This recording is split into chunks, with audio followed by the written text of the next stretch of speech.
So hello and welcome to my YouTube channel myself Aman Singh. और आज हम पढ़ने वाले हैं क्लास 10th का चैप्टर नंबर 8 जो कि है ट्रिग्नोमेट्री।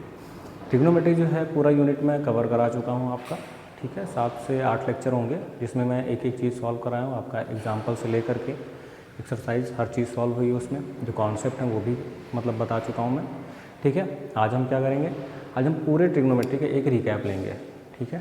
जितना भी ट्रिग्नोमेट्री है, ट्रिग्नोमेट्रिक रेशियोज, ट्रिग्नोमेट्रिक आइडेंटिटीज, सबका हम एक रिकैप लेंगे। और एक हिसाब से आप ये समझ सकते हैं कि ये आपका वन शॉट होने वाला है, ठीक है। आप चलिए शुरू करते हैं। आप तो क्या करने वाले हैं हम,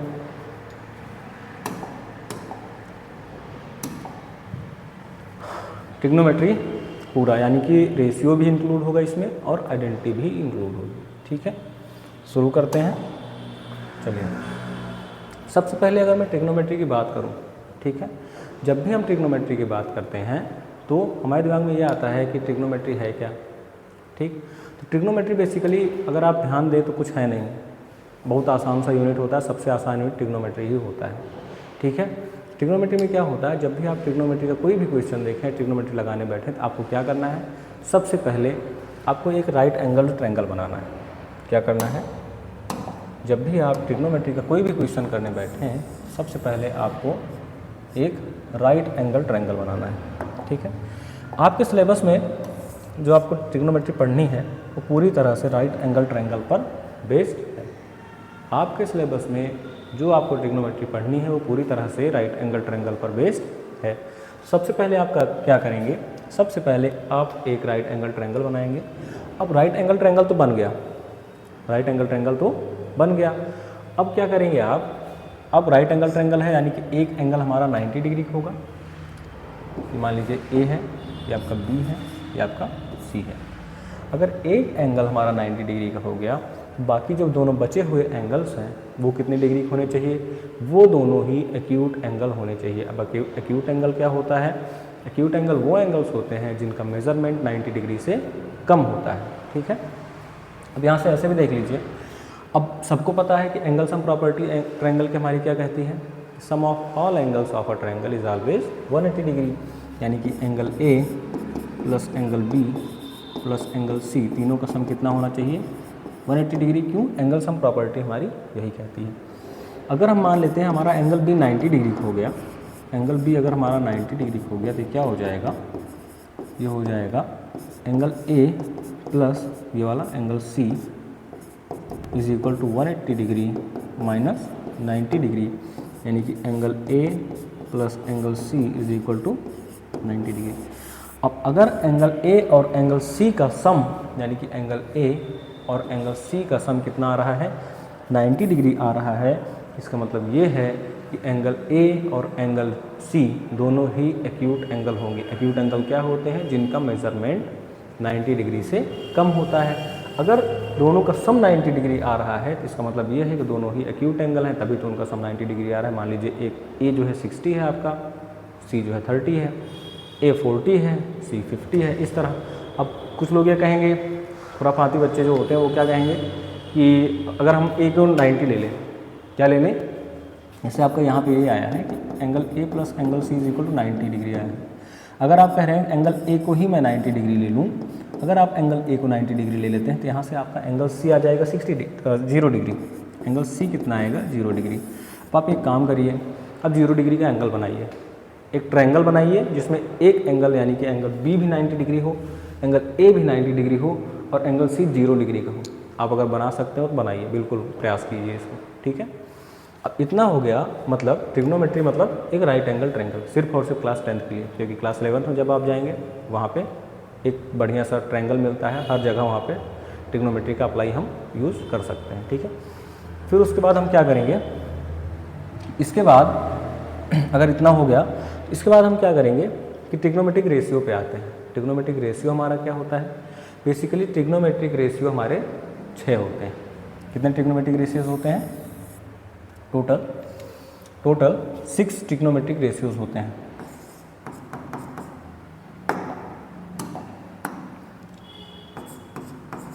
कितने ट्रिग्नोमेट्रिक रेशियोज होते हैं, 6।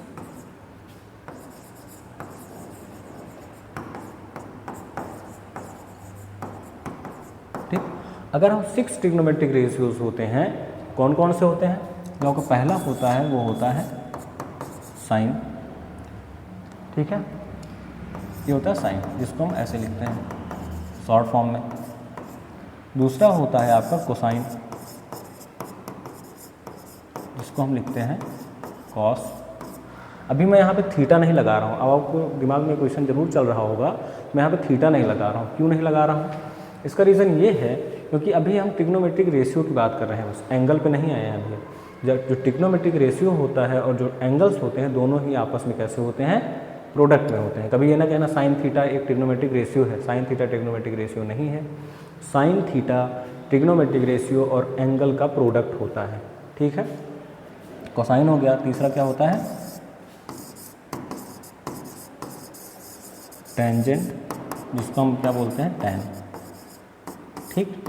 अब देखिए यहाँ पर समझने वाली बात ये है कि ये 3 मेन होते हैं, और इसके बाद जो आपका साइन होता है उसी का जस्ट अपोजिट होता है कॉसेक थीटा, या थीटा, सॉरी थीटा नहीं बोलना है, कॉसेक होता है।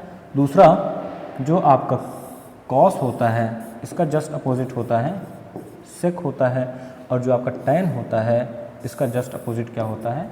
इसका जस्ट अपोजिट होता है कॉट, ठीक। जो आपका साइन होता है उसका जस्ट अपोजिट कॉसेक होता है, जो आपका कॉस होता है उसका जस्ट अपोजिट सेक होता है, जो आपका टैन होता है उसका जस्ट अपोजिट कॉट होता है। कॉसेक को हम बोलते हैं कोसिकेंट, लिख देता हूँ। सेक को बोलते हैं सीकेंट, और कॉट को बोलते हैं कोटेंजेंट, ठीक है।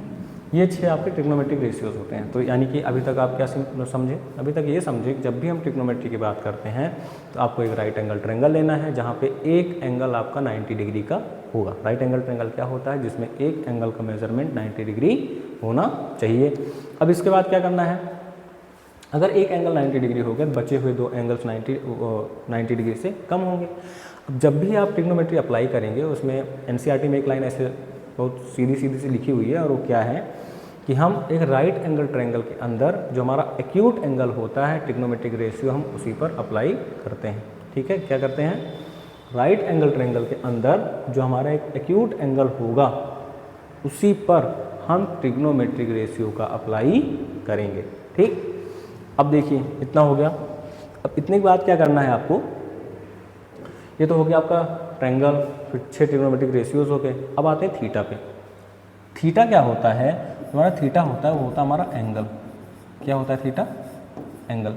ये एंगल 0 डिग्री भी हो सकता है, 30 डिग्री भी हो सकता है, 60 डिग्री हो सकता है, 30 बार 45 डिग्री हो सकता है, और 60 डिग्री हो सकता है, और 90 भी हो सकता है, ठीक है, ठीक। ये हो गया आपका एंगल। अब मैं क्या कह रहा था कि जो आपका ट्रिग्नोमेट्रिक रेशियो है और एंगल जो होते हैं वो दोनों ही आपस में प्रोडक्ट में होते हैं। यानी कि अगर आपको साइन थीटा है, अगर आपको लिखा है साइन थीटा का मतलब ये है साइन मल्टीप्लाइड बाई थीटा, ठीक। अगर आपको लिखा है कॉस थीटा का मतलब ये है कॉस मल्टीप्लाइड बाई थीटा। अगर आपको लिखा है कि टैन थीटा, अगर आपको क्या लिखा है? टैन थीटा, तो इसका मतलब है tan multiplied by theta.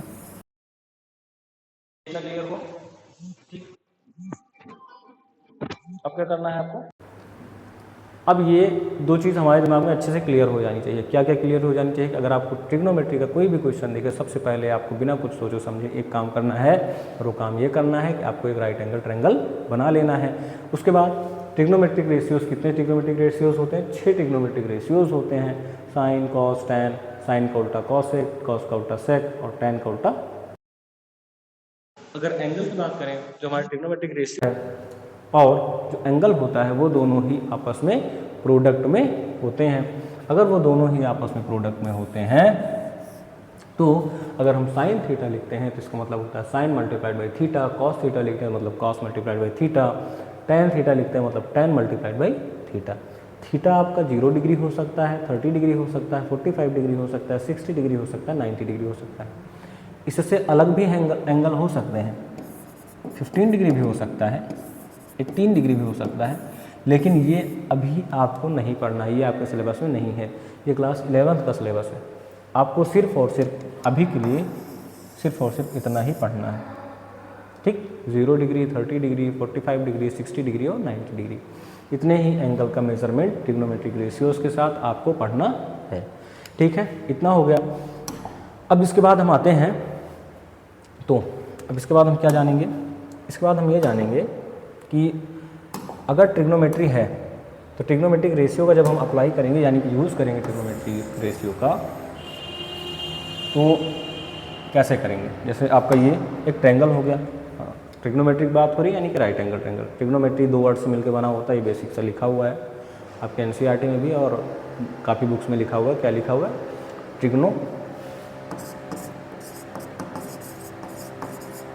Trigno और मेट्रॉन, ग्रीक साइंटिस्ट ने इसको बताया था। ट्रिग्नो मतलब होता है ट्रायंगल, इसका मतलब होता है ट्रायंगल, और इसका मतलब होता है मेज़रमेंट। यानी कि जो आपका ट्रिग्नोमेट्री है वो बेसिकली मेज़रमेंट ऑफ ट्रायंगल, किस पे बेस्ड है? Measurement of triangle. हर चीज़ किसी न किसी बेस्ड होता है, ये मेज़रमेंट ऑफ ट्रायंगल में बेस्ड है, ठीक है। अब क्या करेंगे हम? अगर ये इतना है तो हमने एक राइट एंगल ट्रायंगल बनाया। जब राइट एंगल ट्रायंगल बनाया तो ये है हमारा 90 डिग्री, यानी कि एंगल बी, ये है हमारा ए और ये है सी। अगर हम एंगल ए की बात करें, अगर हम मान लें कि जो हमारा एंगल ए है वो क्या है? वो थीटा है। थीटा कुछ बहुत बड़ी चीज़ नहीं, बहुत अलग चीज़ नहीं है, थीटा कुछ भी नहीं है। थीटा जो है एक आपका एंगल है, और कौन सा एंगल है? वो ए हो सकता है, सी हो सकता है। अगर आप बी को 90 डिग्री माने हैं तो ए होगा या सी होगा। अगर आप यहाँ पर सी को 90 डिग्री मानते तो बी होता या ए होता। यहीं आपको अगर ए 90 डिग्री मानते तो आपको ये बी होता या सी होता। अगर आपको क्वेश्चन में दिए हैं कि आपको राइट एंगल किसको लेना है, किस साइड को आपको राइट एंगल लेना है, तो आप उसको लेंगे। अगर आपको क्वेश्चन में नहीं दिए हैं तो आप अपने अकॉर्डिंग किसी को भी राइट एंगल ले सकते हैं। बस ध्यान ये रहे कि जो आप थीटा ले रहे हैं वो कभी भी 90 डिग्री नहीं होना चाहिए, वो एक्यूट एंगल होना चाहिए, ठीक है। अगर मैं इसको थीटा मान लिया, अगर मैं इसको क्या मान लिया? थीटा। अगर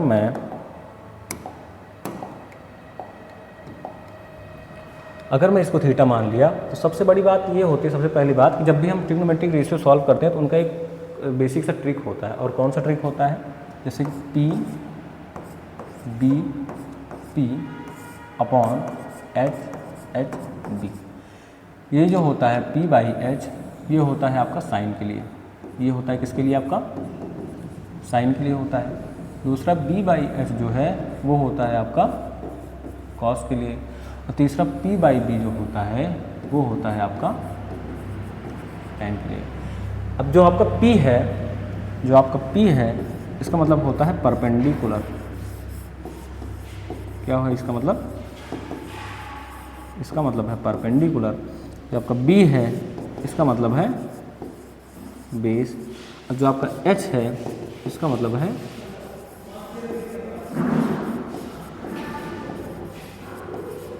हाइपोटेनस।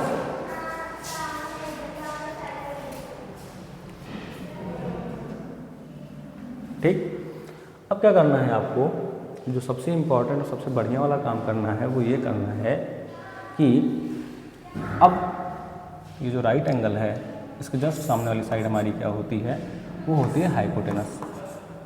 हमेशा ही जो आपकी राइट एंगल होगी उसके जस्ट सामने वाली साइड आपकी होगी हाइपोटेनस। फिर अब अगर हाइपोटेनस में पता चल गया हमारा हाइपोटेनस क्या होता है, राइट एंगल के जस्ट सामने वाली साइड हमारी होती है हाइपोटेनस। अगर हमें हाइपोटेनस पता चल गया, बचा किसका? बेस और परपेंडिकुलर। अब बेस क्या होता है और परपेंडिकुलर क्या होता है? जिस एंगल की हम बात करते हैं, जिस एंगल की हम बात करते हैं उसके जस्ट सामने वाली साइड हमेशा ही हमारी परपेंडिकुलर होती है। और जिस एंगल पे, जिस साइड पे एंगल बना हुआ होगा वो हमारी होती है बेस। यहाँ से एक चीज़ क्लियर हो गया होगा। क्या क्लियर हो गया होगा? कि राइट एंगल के जस्ट सामने वाली साइड हो गई हमारी हाइपोटेनस। जिस एंगल की हम बात कर रहे हैं उसके जस्ट सामने वाली साइड हो गई आपकी परपेंडिकुलर। और जिस साइड पे एंगल बना हुआ है वो आपका क्या हो गया? वो हो गया आपका बेस। ठीक है। अगर इतना क्लियर हो गया तो इसके आगे जब हम बढ़ते हैं, इसके आगे क्या बढ़ेंगे, मान लीजिए अब अभी आप किसको एंगल लिए थे, थीटा जो है आप क्या लिए थे, एंगल ए। अब एक क्वेश्चन मैं ले लेता हूँ, जब आप थीटा जो है एंगल बी को लेते हो, सॉरी एंगल सी को लेते हो, किसको ले रहे हो, एंगल सी को। सेम फिगर बनाते हैं, ए बी सी। अगर यहाँ पर आप जो थीटा है किसको ले रहे हो, एंगल सी को। एंगल सी को अगर आप थीटा लेते हो तो राइट एंगल के जस्ट सामने वाली साइड, ये यूनिवर्सल होता है, राइट एंगल के जस्ट सामने वाली साइड आपकी कभी चेंज नहीं होगी, उसको हम हाइपोटेनस ही बोलेंगे। चाहे आप क्लास 10 पढ़ो, 11 पढ़ो, 12 पढ़ो, कहीं भी पढ़ो, अगर आपकी राइट एंगल ट्रायंगल है उसके जस्ट सामने वाली साइड आपकी हाइपोटेनस ही होगी। ठीक। और अगर हम इसकी बात करें, जिस एंगल की हम बात कर रहे हैं उसके जस्ट सामने वाली साइड हमारी क्या होती है, परपेंडिकुलर, यानी कि ए बी आपका परपेंडिकुलर हो जाएगा, और जिस साइड पे एंगल बना हुआ है यानी कि ये आपको क्या हो जाएगा, ये हो जाएगा आपका बेस। ठीक। अब यूज़ कहाँ पे है, ये जो मैं बता दिया हूँ, इसका यूज़ कहाँ पे है, इसके यूज़ की अगर हम बात करें, इसका यूज़ यहाँ पर है कि जब भी मान लीजिए ऐसा दे दिया गया, आपको दे दिया गया है कि sine theta is equal to 1/4। Sine theta क्या दिया गया है, sine theta is equal to 1/4। अब आपको करना क्या है, या अभी इस पर नहीं आते हैं क्योंकि अभी ये बता दूंगा तो कंफ्यूज हो जाओगे आप। थोड़ा सा और बेसिक सा लेते हैं, और बेसिक सा क्या लेंगे हम, सबसे पहले एक राइट एंगल ट्रायंगल लेंगे। ये दे दिए हैं आपका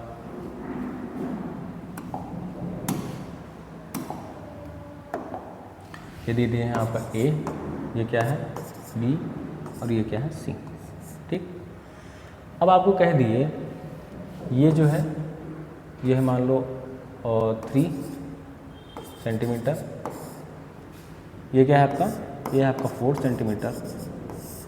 तो सबसे पहले अगर, और ये नहीं दिए हैं आपको, क्या क्या दे दिए हैं, ए बी दे दिए हैं, बी सी दे दिए हैं, आपको ए सी नहीं दिए, और आपसे ये पूछ लिए find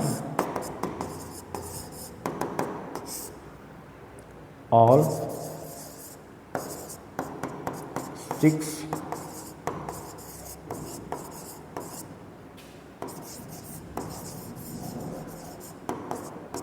trigonometric ratio.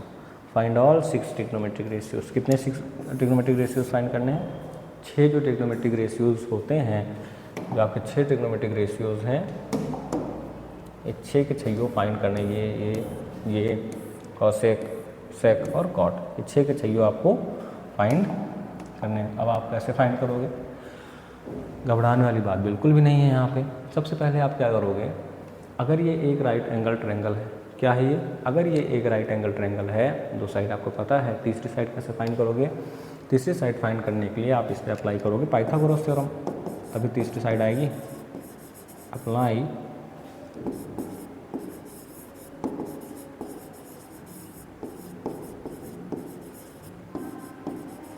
Pythagoras theorem. Pythagoras theorem हमारी क्या कहती है, पाइथागोरस थ्योरम कहती है हमारी हाइपोटेनस का square is equal to base का स्क्वायर प्लस परपेंडिकुलर का स्क्वायर। अब यहाँ पे हाइपोटेनस क्या है, हाइपोटेनस है ए बी, जिस राइट एंगल जो होता है उसके जस्ट सामने वाली साइड हमारी हमेशा ही हाइपोटेनस होती है। ठीक। तो अब हमारा यहाँ पे हाइपोटेनस हो गया ए सी, जिसकी हमें नहीं पता है। अब यहाँ पे देखिए, अब आपको ये नहीं पता है कि कौन सा एंगल नहीं बताएं, सिर्फ आपको ये बोल दिए कि ऑल 6 ट्रिग्नोमेट्रिक रेशियोज। ठीक। या कह देते कि थीटा के लिए आप 6 ट्रिग्नोमेट्रिक रेशियोज फाइंड कर दो, इस तरह कहते हैं। कभी कभी इस तरह क्वेश्चन ना बोल करके ये बोलेंगे साइन ए, अगर ये है साइन ए के अकॉर्डिंग, या ये कह दें कि एंगल ए जो है वो आपका थीटा है, तो आप ट्रिग्नोमेट्रिक रेशियो फाइंड करो। एंगल सी आपका थीटा है, तो आप ट्रिग्नोमेट्रिक रेशियो फाइंड करो।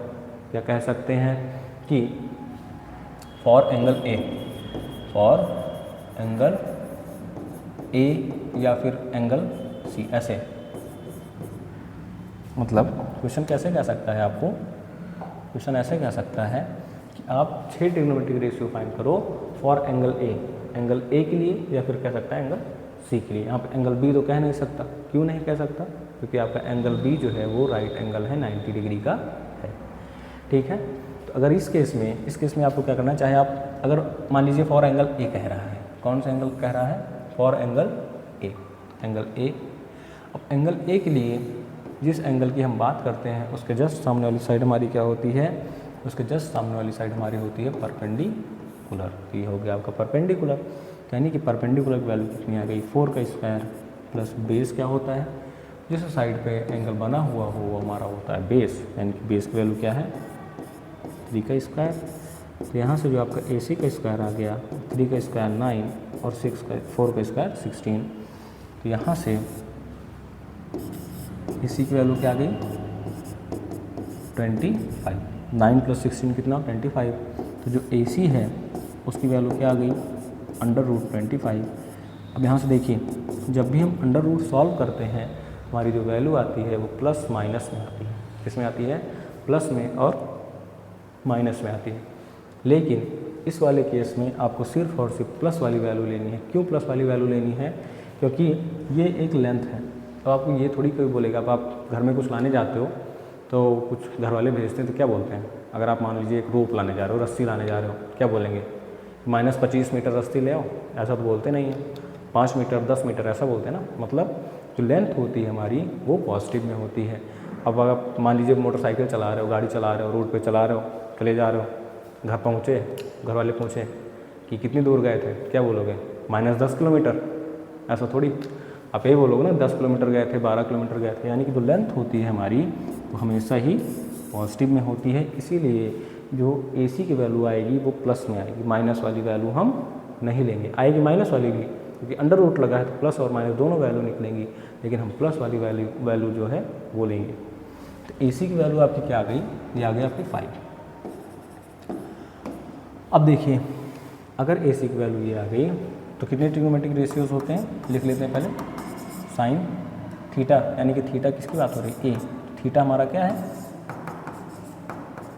A, sine A, cos A और टेन A। मेनली हमें यही 3 साइन करने हैं। अगर साइन A आ गया, कॉस A आ गया, टेन A आ गया, तो यह साइन A का जस्ट अपोजिट कॉस एक होता है, ठीक, कॉस का जस्ट अपोजिट सेक होता है, टेन का जस्ट अपोजिट कॉट होता है। अब यहाँ पे अगर ये फाइंड करना है आपको, फाइंड करने के लिए मैंने क्या बताया था, मैंने ये बताया था सबसे पहले आपको ट्रिग्नोमेट्री के लिए आपको एक राइट एंगल ट्रायंगल बनाना है। उसके बाद ये लिख लेना PBP अपॉन HHB। ये जो होता है आपका होता है साइन के लिए, यानी कि साइन के लिए क्या हो जाएगा perpendicular upon hypotenuse, P for perpendicular, H for hypotenuse. Cos के लिए क्या हो जाएगा बेस अपॉन हाइपोटेनस, यानी कि B/H। और टेन के लिए क्या हो जाएगा परपेंडिकुलर अपॉन बेस, यानी कि P/B। अब देखिए, अगर हम एंगल A की बात करें तो एंगल A के लिए जो हमारा परपेंडिकुलर है, परपेंडिकुलर क्या है, परपेंडिकुलर है BC। BC क्यों परपेंडिकुलर है, क्योंकि हम कौन से एंगल की बात कर रहे हैं, हम एंगल A की बात कर रहे हैं। और एंगल A के जस्ट सामने वाली साइड हमारी क्या है BC, इसलिए BC हमारी क्या है परपेंडिकुलर। हाइपोटेनस, हाइपोटेनस तो यूनिवर्सल है, क्या यूनिवर्सल है, एंगल B की हम बात कर रहे हैं तो जिस एंगल पे 90 डिग्री, सॉरी एंगल A की बात कर रहे हैं, राइट एंगल ट्रायंगल में जिस एंगल पे 90 डिग्री होगा उसी के जस्ट सामने वाली साइड आपकी हमेशा ही हाइपोटेनस होगी, यानी कि हाइपोटेनस हमारा क्या हो गया AC। बेस जिस साइड पे एंगल बना हुआ होता है, जिस एंगल की हम बात कर रहे हैं वो जिस साइड पे बना हुआ होगा वो आपका होगा बेस, यानी कि हमारा AB जो है वो क्या हो गया बेस। और जो आपका हाइपोटेनस है, हाइपोटेनस तो AC होगा ही। परपेंडिकुलर, परपेंडिकुलर भैया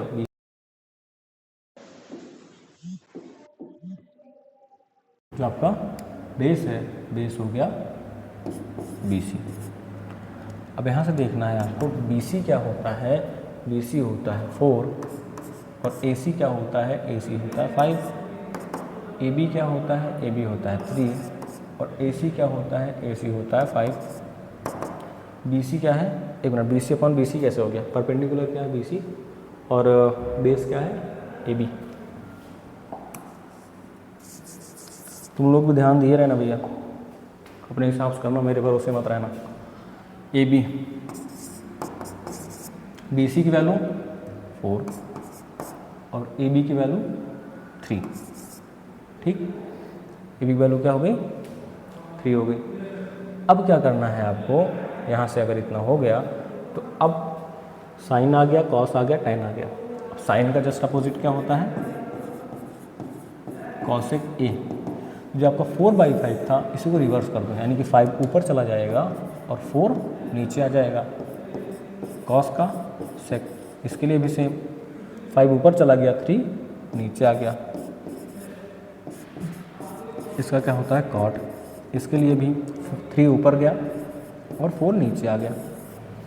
ये 6 के 6 ट्रिग्नोमेट्रिक रेशियोज़ हैं और ऐसे आपको फाइंड करना होता है। ठीक है, फिर क्या करना है आपको? फिर इसके बाद और कैसे क्वेश्चंस आते हैं? क्वेश्चंस ऐसे आते हैं, आपको ये दे दिया जाएगा कि सबसे पहले ट्रिग्नोमेट्री है तो एक राइट एंगल ट्रायंगल ही बना लेते हैं।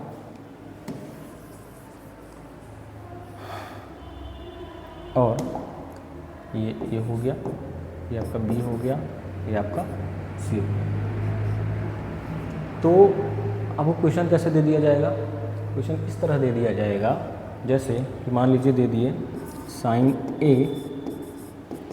इज इक्वल टू साइन, देखो P B P upon H H B होता है, यानी परपेंडिकुलर अपॉन हाइपोटेनस हमारा क्या होता है? साइन होता है। तो परपेंडिकुलर अपॉन हाइपोटेनस अगर साइन होता है तो मान लीजिए दे दिए 4/, अच्छा मैं एक केस आपको देता हूँ, और वो केस ये है कि ये मैं लिखता हूँ sine A is equal to 4/3 और एक केस ये लिखता हूँ sine A is equal to 4/5।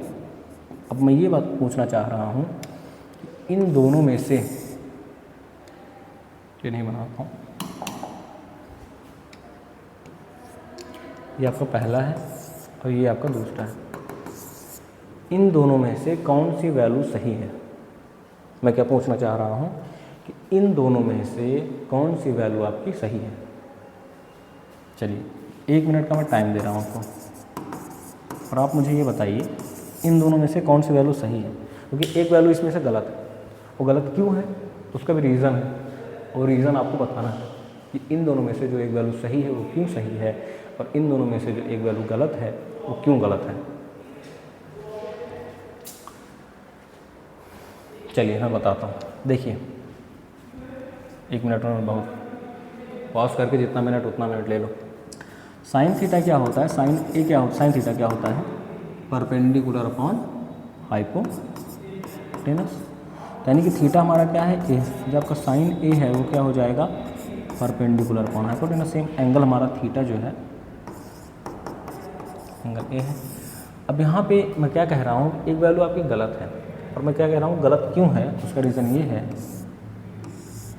देखिए जब भी आप कोई ट्रायंगल लेते हो, या अगर आप राइट एंगल ट्रायंगल ले रहे हो, कैसा ट्रायंगल ले रहे हो? राइट एंगल ट्रायंगल ले रहे हो, तो जो आपका हाइपोटेनस होता है वो तो फिक्स होता है, राइट एंगल के जस्ट सामने वाली साइड आपकी हाइपोटेनस होती है। जो आपकी हाइपोटेनस होगी, जो आपकी हाइपोटेनस होगी वो आपके परपेंडिकुलर से भी बड़ी होगी और आपके बेस से भी बड़ी होगी।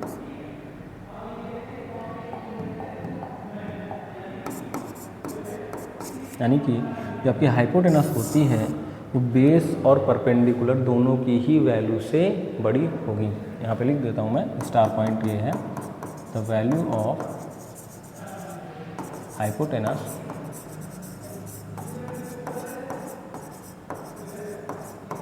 is always greater than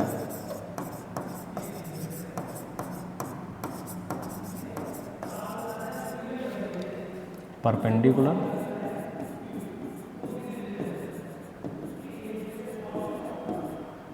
and base। अगर जो हाइपोटेनस है आपकी, उसकी जो वैल्यू है वो हमेशा ही बेस और परपेंडिकुलर से बड़ी होगी। अगर हमेशा ही बेस और परपेंडिकुलर से बड़ी होगी, इसका मतलब ये है कि ये जो वैल्यू है इसमें से दो में से कोई एक ऐसा है जो एग्जिस्ट नहीं करता है।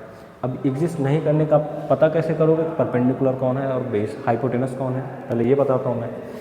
अगर ये लिखा है, मान लीजिए पहले वाले केस में ले लेते हैं, sine A is equal to लिखा है 4/3, जो कि ये एग्जिस्ट नहीं करता है। क्यों नहीं करता है बताता हूँ मैं। साइन ए क्या होता है? साइन ए होता है परपेंडिकुलर अपॉन हाइपोटेनस। ये साइन ए क्या होता है? Perpendicular upon hypotenuse. अगर परपेंडिकुलर अपॉन हाइपोटेनस होता है तो जो आपका ऊपर वाली वैल्यू होगी वो परपेंडिकुलर हो जाएगी और नीचे वाली बेस हाइपोटेनस हो जाएगी। परपेंडिकुलर आ गया 4 और हाइपोटेनस क्या आ गया 3। ठीक, अब ये वाला दूसरा वाला केस लेता हूँ, साइन ए। चाहे आप साइन का देखें, कॉस का देखें, टेन किसी का भी देखें, जो ऊपर वाली वैल्यू होगी वो ऊपर वाले साइड के इक्वल होगी, जो नीचे वाली वैल्यू होगी वो नीचे वाले साइड के इक्वल होगी ट्रिग्नोमेट्रिक रेशियो के अकॉर्डिंग। ठीक है, जैसे आपका यहाँ पे साइन ए कितना दे दिया गया है 4/5। जो आपका साइन ए होता है वो क्या होता है, यानी साइन थीटा क्या होता है? परपेंडिकुलर अपॉन हाइपोटेनस, यानी जो कि क्या दिया है 4/5, यानी कि परपेंडिकुलर यहाँ पर क्या हो गई आपकी 4 और हाइपोटेनस क्या हो गई 5, यानी कि जो आपका न्यूमरेटर होगा वो न्यूमरेटर के इक्वल होगा, जो आपका डिनोमिनेटर होगा वो डिनोमिनेटर के इक्वल होगा। इस केस में अब देखिए, एक केस आपका ये है और एक केस ये है। इन दोनों ही केस में क्या सिमिलरिटी है और क्या डिफरेंस है? सिमिलरिटी ये है कि दोनों का ही परपेंडिकुलर सेम है। और ये एग्जिस्ट क्यों नहीं कर रहा है? ये जो केस है ये एग्जिस्ट क्यों नहीं कर रहा है? इसका रीज़न ये है कि जो मैंने क्या बताया, जो आपकी हाइपोटेनस होती है, जो आपकी हाइपोटेनस होती है वो हमेशा ही परपेंडिकुलर से और बेस से दोनों से ही बड़ी होगी। इस वाले केस में क्या है, जबकि हाइपोटेनस है परपेंडिकुलर से छोटी है, हाइपोटेनस की जो वैल्यू है वो परपेंडिकुलर से छोटी है, इसलिए ये वाला केस एग्जिस्ट नहीं करेगा। क्यों नहीं करेगा? रीज़न समझ में आया? इसलिए नहीं करेगा क्योंकि हाइपोटेनस की जो वैल्यू होती है वो हमेशा ही परपेंडिकुलर और बेस से बड़ी होती है। अगर हाइपोटेनस की ही वैल्यू छोटी हो गई तो इसका मतलब, अगर हाइपोटेनस की वैल्यू परपेंडिकुलर या बेस से छोटी हो गई इसका मतलब ये है कि वो एग्जिस्ट नहीं कर रहा है। ठीक है, यानी कि हमारी ये जो वैल्यू है ये सही है। अब क्वेश्चन इस तरह आएंगे, कॉस दे देगा आपको फाइंड करने। अब जैसे यहाँ पे परपेंडिकुलर 4 आ गया, हाइपोटेनस 5 आ गया, तो कौन से एंगल की बात कर रहे हैं? एंगल ए के। एंगल ए की बात अगर हम कर रहे हैं तो एंगल ए के लिए ये तो फिक्स हो गया कि हमारा हाइपोटेनस हो गया, तो हाइपोटेनस वैल्यू कितनी है 5 लिख दी। जिस एंगल की हम बात करते हैं उसके जस्ट सामने वाली साइड हमारी होती है परपेंडिकुलर, परपेंडिकुलर वैल्यू कितनी है 4। अब यहाँ पे आप लगा दो पाइथागोरस थ्योरम, हाइपोटेनस का square is equal to base perpendicular square plus base square. यहाँ से आपका बेस निकल आएगा, अगर बेस निकल आएगा तो कॉस और टेन की वैल्यू आप सीधे से फाइंड कर सकते हो। ठीक है, इतना क्लियर हो गया। अब इसके अलावा इसके बाद जो हम किस पे बात करेंगे, इसके बाद हम आते हैं एंगल्स पे। किस पे आते हैं? एंगल्स पे। मैंने शुरुआत में क्या बताया कि थीटा जो है आपका 0 डिग्री, 30 डिग्री, 45 डिग्री और 60 डिग्री और 90 डिग्री हो सकता है। ठीक है, तो अगर मैं ट्रिग्नोमेट्रिक रेशियो और एंगल की बात करूँ तो ये आपका हो गया थीटा और ये हो गया,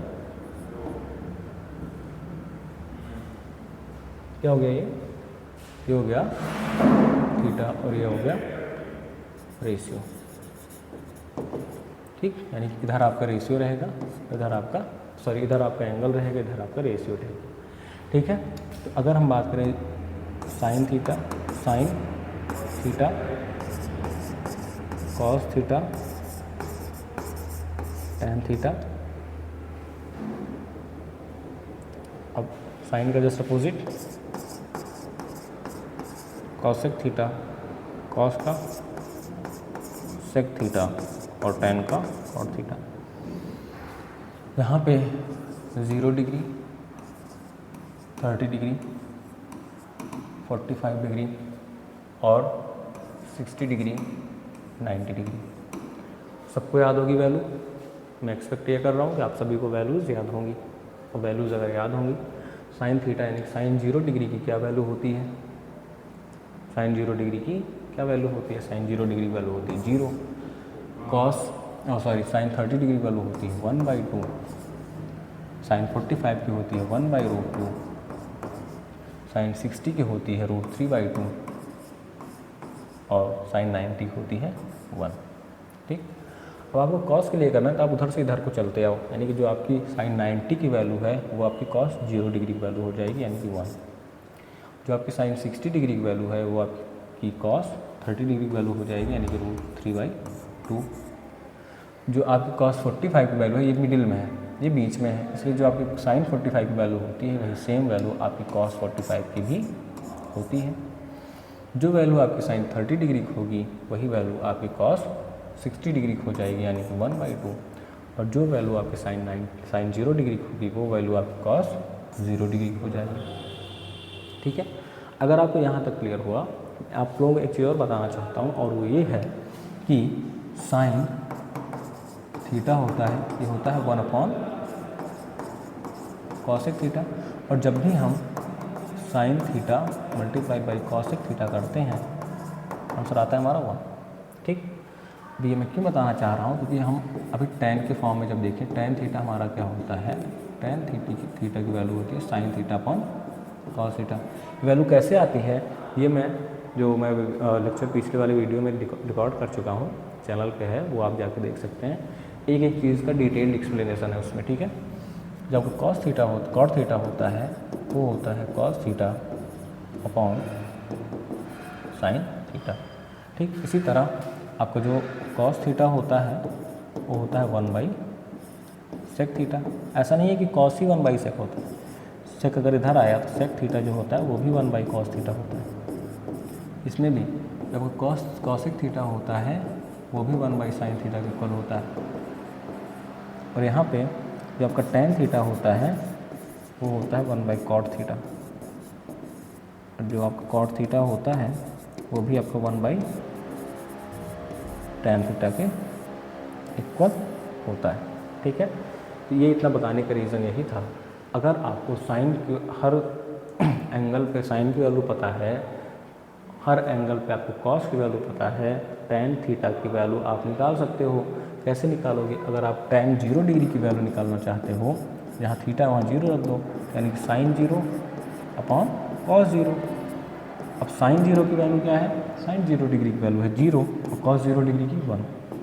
जब भी आप किसी नंबर से 0 को डिवाइड करते हैं तो आंसर क्या आता है, आंसर आता है 0, यानी tan 0 डिग्री की वैल्यू क्या आ गई, tan 0 डिग्री की वैल्यू आ गई 0।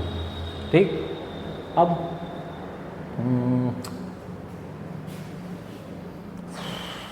चलिए 1 मिनट। ठीक, यहाँ पे लिख देता हूँ tan theta is equal to sin theta upon cos theta, और cot theta is equal to cos theta upon sin theta. ठीक, अब tan 30 डिग्री अगर वैल्यू हमें फाइंड करनी हुई, tan 30 डिग्री क्या हो जाएगा, sin 30 degree upon cos 30 degree. अब देखते कैसे हैं, sin 30 डिग्री, साइन में 30 डिग्री की वैल्यू 1/2 डिवाइड लगाते हैं, cos 30 डिग्री √3/2 सॉल्व कैसे होगा, 1/2 डिवाइड में जब मल्टीप्लाई में चेंज होगा तो हो जाएगा 2/√3, आगे अगर 1/√3, यानी कि tan 30 डिग्री की वैल्यू क्या आ गई आपकी 1/√3।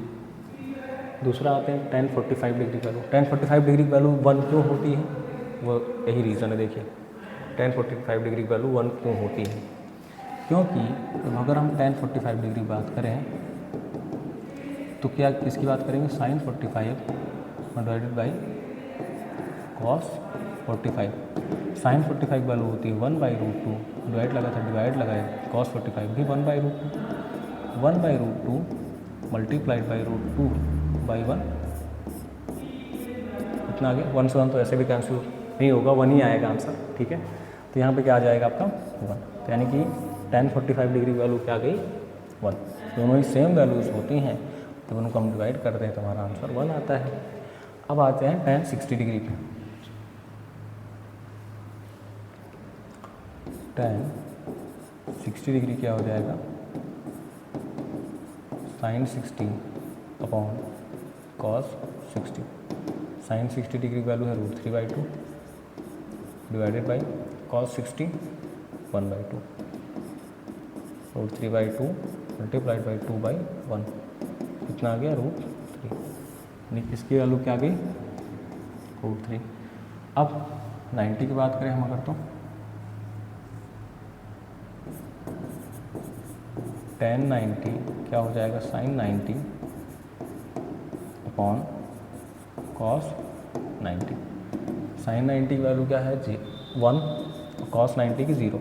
जब भी हम किसी नंबर को 0 से डिवाइड करते हैं, यानी कि 0 अगर हमारे डिनोमिनेटर में रहा, तो क्या होता है, जो हमारी वैल्यू आती है अनडिफाइंड या नॉट डिफाइंड।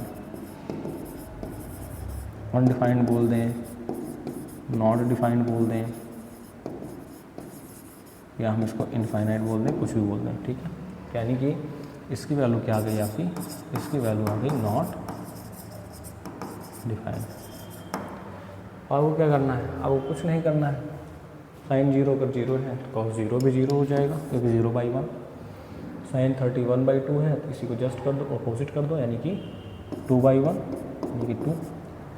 sin 45 1/√2 तो cos 1, इसी की जस्ट अपोजिट √2, यानी, और इसका 60 √3/2 तो ये क्या हो जाएगा 2/√3। और sin 90 1 ये भी हो जाएगा 1। cos पे आते हैं, cos 0 1 sec 0 1। cos 30 डिग्री √3/2 तो cos sec 30 डिग्री क्या हो जाएगा 2/√3। cos 45 degree 1/√2 sec √2। cos 60 degree 1/2 तो sec 60 डिग्री 2। cos 90 डिग्री 0 तो sec क्या हो जाएगा 0, मतलब देखिए 0 मतलब क्या हुआ 0/1, ठीक। तो क्या हो जाएगा sec का, इसी को उल्टा जब हम करेंगे तो क्या हो जाएगा 1/0। और जब भी 0 से किसी नंबर को हम डिवाइड करते हैं तो हमारा आंसर क्या आता है नॉट डिफाइंड।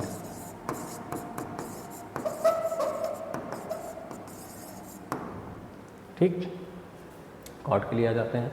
कॉट 0 0 है तो ये भी 0 आएगा, 0 नहीं, ये 0 नहीं आएगा। क्यों नहीं आएगा, उसका रीज़न ये है, 0 का मतलब क्या हुआ 0/1, ठीक। तो कॉट 0 क्या हो जाएगा 1/0। 1/0 का मतलब नॉट डिफाइंड। क्यों नॉट डिफाइंड, क्यों, किसी भी नंबर को अगर हम 0 से डिवाइड करते हैं तो हमारा आंसर आता है नॉट डिफाइंड या इनफाइनाइट। tan 30 डिग्री वैल्यू है 1/√3, कॉट की क्या हो जाएगी √3 ऊपर गया और कॉट और 1 नीचे आया, यानी कि √3। tan 1 ये भी 1 ही हो जाएगा 1/1। tan 60 डिग्री √3 यानी कि यहाँ पे अगर 1 है तो cot 60 क्या हो जाएगा 1 ऊपर गया √3 नीचे 1/√3, ठीक। अगर tan 90 की वैल्यू नॉट डिफाइंड है, नॉट डिफाइंड का मतलब ये होता है 1/0। यहाँ पे अगर 1/0 है तो रिवर्स होगा, यानी कि 0 ऊपर जाएगा और वो नीचे आएगी। इसका मतलब क्या हुआ, आंसर क्या आ गया 0। इस तरह से आपके जो एंगल्स होते हैं, अगर आप साइन की वैल्यू साइन के एंगल से याद कर लेते हैं और कॉस के एंगल याद कर लेते हैं, तो आपको tan cot cos x किसी के भी एंगल्स को याद करने की ज़रूरत नहीं है। यहीं से आप सब कुछ निकाल सकते हैं, ठीक है। ये इतना हो गया। अब इसके बाद क्या आते हैं, इसके बाद आते हैं हम ट्रिग्नोमेट्रिक रेशियो पर, ट्रिग्नोमेट्रिक आइडेंटिटीज़ पर। ट्रिग्नोमेट्रिक आइडेंटिटीज़ जो हैं वो आपको प्रैक्टिस करनी पड़ेंगी, ठीक है। मैं जितने भी क्वेश्चन हैं वो मैं सॉल्व करा चुका हूँ, आपको प्रैक्टिस करा चुका हूँ, आप मेरी वीडियोस जाके वहाँ पे देख सकते हैं। अब ट्रिग्नोमेट्रिक आइडेंटिटी की अगर हम बात करें, आपके सिलेबस में सिर्फ और सिर्फ 3 ट्रिग्नोमेट्रिक आइडेंटिटी हैं। कौन कौन सी ट्रिग्नोमेट्रिक आइडेंटिटी हैं,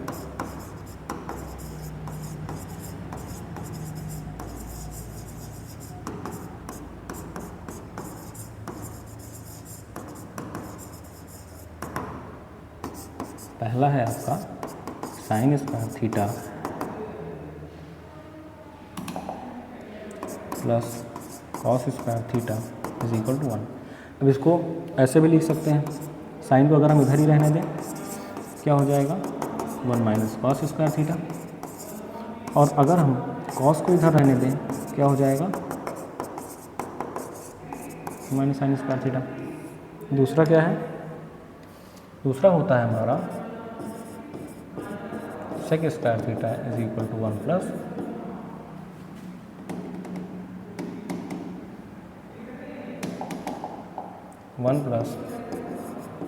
tan स्क्वायर थीटा। इसको और कैसे लिख सकते हैं,